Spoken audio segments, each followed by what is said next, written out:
Hello everyone, तो स्वागत है आप सभी का हमारे यूट्यूब चैनल्स गुरुकुल क्लासेज पर। तो चलिए आप सभी के लिए मैं आज से रोजाना एक नया कंटेंट लेकर के आ रहा हूँ। जितने भी प्रीवियस ईयर मॉडल पेपर थे, क्वेश्चन था जो एग्जाम बोर्ड लिया था, उसका क्वेश्चन का सॉल्यूशन 2011 से लेकर 2022 तक का सॉल्यूशन रोजाना आपको रात 8 बजे मिलेगी। तो आप लोग देखना मिस ना करें रोजाना रात 8 बजे, क्योंकि आज से हम लोग लेकर के आ रहे हैं 2021 तक का मॉडल पेपर जो बिहार बोर्ड एग्जाम जारी किया है, जो एग्जाम में पूछा गया है, उस क्वेश्चन को फुल्ली एक्सप्लेन्ड लेकर के आ रहा हूं मैं आप सभी के लिए रोजाना रात 8 बजे। तो चलिए बिना देर किए हुए हम लोग अपने क्वेश्चन की ओर बढ़ते हैं। आज का पहला सवाल, अभाज्य गुणनखंड विधि द्वारा 96,404 का मसा ज्ञात करना है। यानी प्राइम फैक्टराइजेशन मेथड से क्या करना है, ये दोनों का क्या निकालना है, तो मसा ज्ञात करना है और उससे उनका लसा ज्ञात करना है। यानी जो इसका मसा आएगा उसके अकॉर्डिंग इसका क्या करना है, लसा को फाइंड करना है। तो सबसे पहले जो दिया हुआ है उसको हम लोग लिख लेते हैं। ठीक है, हमने कहा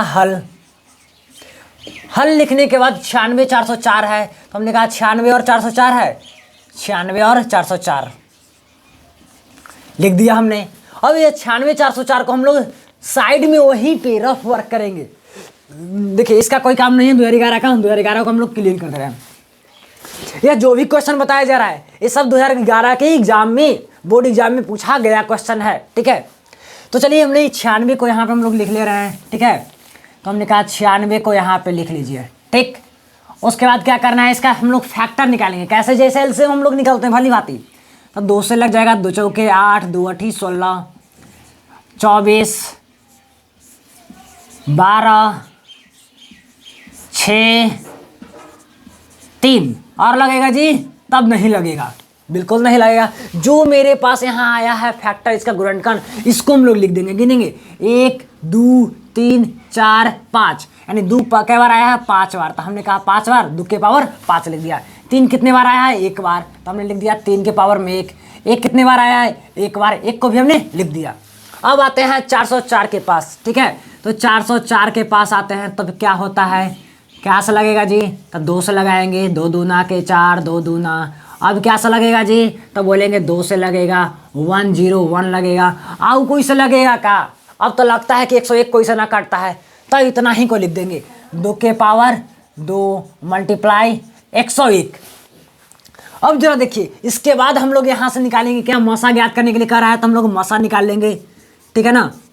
अब मसा में देखिए क्या होता है, यह जो दोनों में अगर सेम टू सेम जो जितना भी डिजिट मिल जाए सेम टू सेम दोनों में इक्वल, उसी को हम लिख लेते हैं। ठीक है ना। तो देखिए 2 के पावर 5, यहाँ 2 के पावर 2 है, यानी दोनों में ज़्यादा कौन मिल रहा है, 2 के पावर 2 है ना। ऊपर में भी 2 के पावर 5 है, लेकिन नीचे में क्या है, 2 के पावर 2 है, तो 2 को मिल रहा है। तो हमने छोटा वाला पावर वाला को लिख देंगे 2 के पावर 2।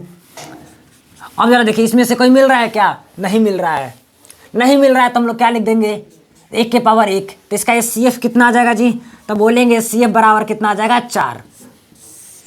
हमने कहा कि इसका एचसीएफ आ गया 4। अब कर रहा है इसके मदद से क्या निकालना है, एलसीएम। तो जरा देखिए हम लोग यहाँ क्या जानते हैं, तो हम लोग जानते हैं क्या, हिंदी में लिखते हैं। ठीक है, क्या बोलते हैं हम लोग, मसा गुने लसा। मसा गुने लसा बराबर हम लोग जानते हैं क्या, संख्याओं का गुणनफल। किसका गुणनफल, संख्याओं का, संख्याओं का गुणनफल। तो मसा गुने लसा, मसा कितना आया जी, 4 आया है। ठीक है ना, मसा 4 आया है, लसा नहीं मालूम है हमें। ठीक है ना, लसा नहीं मालूम है। संख्याओं का गुणनफल कितना है, 96 गुने 404। तो हमने लिख दिया क्या, 96 गुने 404।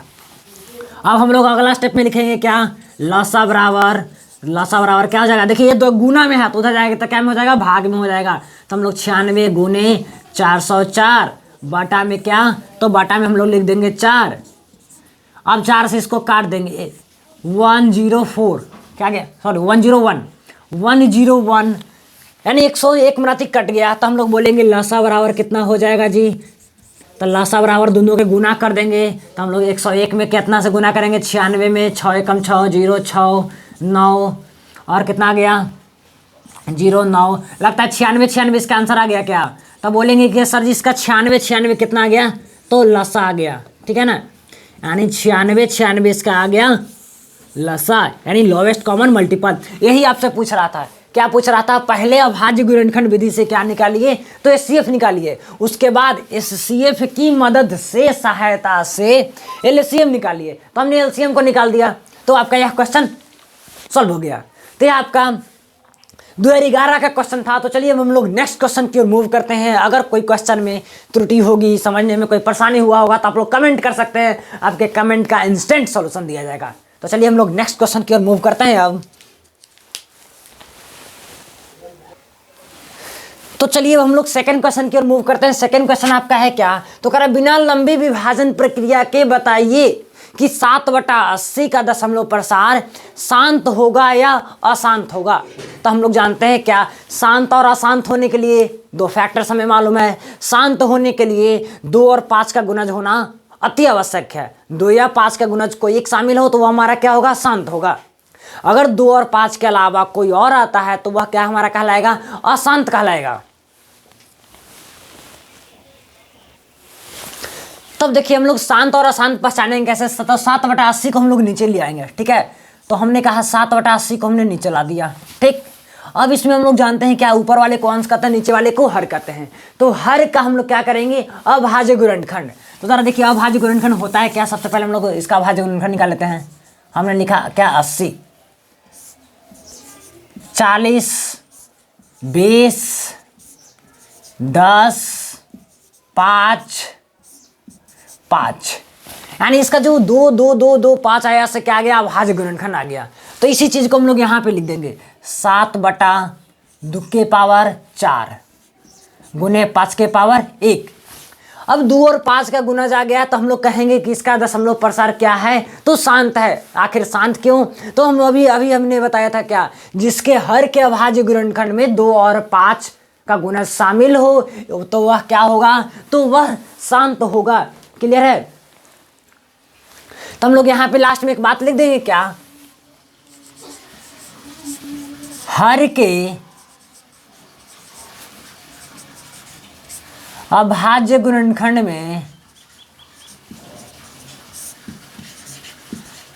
में केवल 2 और 5 का गुणज है। 2 और 5 का गुणज है, इसलिए क्या होगा? इसलिए 7/80 का दशमलव निरूपण 7/80 का दशमलव निरूपण शांत होगा। तो क्या हो जाएगा जी? तो हम लोग बोल देंगे क्या, इसका जो दशमलव प्रसार होगा वह क्या होगा? तो शांत होगा। तो हमने कह दिया क्या होगा?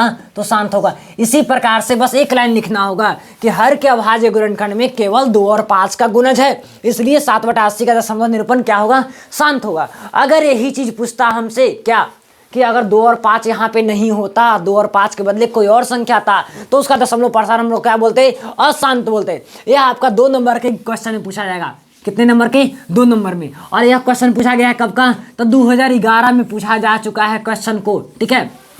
तो चलिए इसी तरह के क्वेश्चन को हम लोग नेक्स्ट क्वेश्चन देखते हैं। इसका अगला क्वेश्चन क्या है?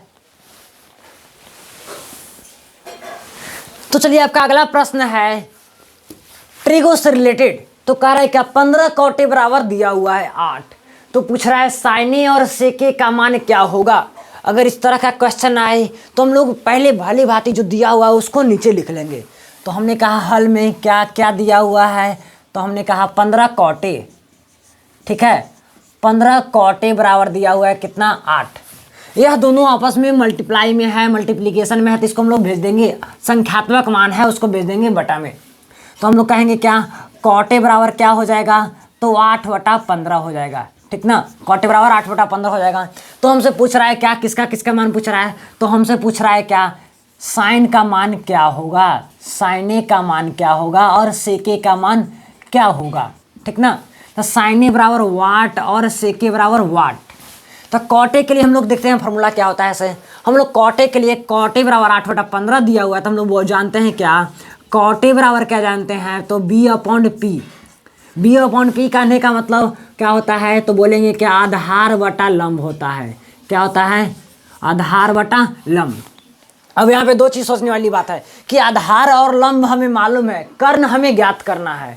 तो आधार और लंब मालूम है, जब हमें कर्ण ज्ञात करना होता है तो हम लोग बोलते हैं क्या, कर्ण बराबर क्या कहते हैं, कर्ण बराबर रूट अंडर लंब स्क्वायर जोड़ आधार स्क्वायर, यानी लंब स्क्वायर जोड़ आधार स्क्वायर। तो लंब कितना है जी, तो लंब 15 है, तो लंब का 15 का स्क्वायर प्लस आधार कितना है, तो 8 का स्क्वायर। तो हम लोग बोल देंगे कर्ण बराबर क्या आ जाएगा, तो कह देंगे रूट अंडर 225 प्लस 64।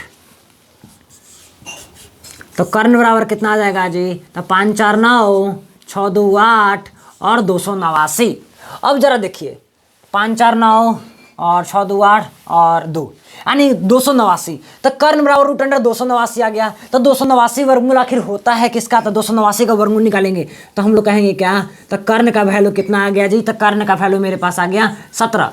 यह जो कर्ण का वैल्यू मेरे पास 17 आया, तो हमने कहा कर्ण का तो वैल्यू आ गया। तो साइने या सेके पूछ रहा है, तो चलिए हम लोग साइने के पास पहुंचते हैं।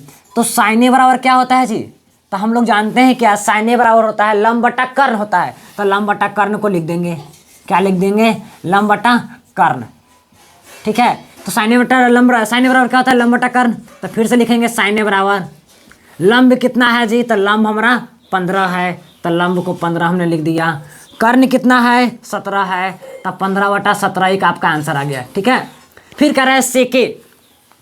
अब जरा देखिए सेके क्या क्या होता है फॉर्मूला से, तो हम लोग कॉस का उल्टा जानते हैं सेक होता है। कॉस को हम लोग कहते हैं आधार बटा कर्ण, तो कॉस का उल्टा सेक, तो कर्ण बटा आधार। तो यह क्या हो गया, कर्ण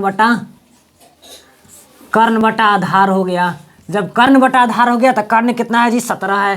तो हम लोग बोलेंगे क्या, सेके बराबर 17 क्या हो जाएगा, तो आधार कितना है, तो आधार 8 है, तो 17/8 आपका क्या हो जाएगा, तो राइट आंसर। यही आपसे क्वेश्चन में पूछा जा रहा था कि साइने और सेके का मान ज्ञात करें। तो हमने साइने का मान ज्ञात कर लिया और सेके का मान ज्ञात कर लिया। तो साइने और सेके का मान फाइंड करने के लिए हमें क्या अल्टरनेट फाइंड करना पड़ा, तो कर्ण का वैल्यू फाइंड करना पड़ा। कर्ण का वैल्यू हम लोग फाइंड कर लिए और ऑब्वियसली इसका मान निकल करके आ गया। तो जाहिर सी बात है कि इस चीज़ आप लोग समझ गए होंगे। तो चलिए हम लोग नेक्स्ट क्वेश्चन की ओर मूव करते हैं अब।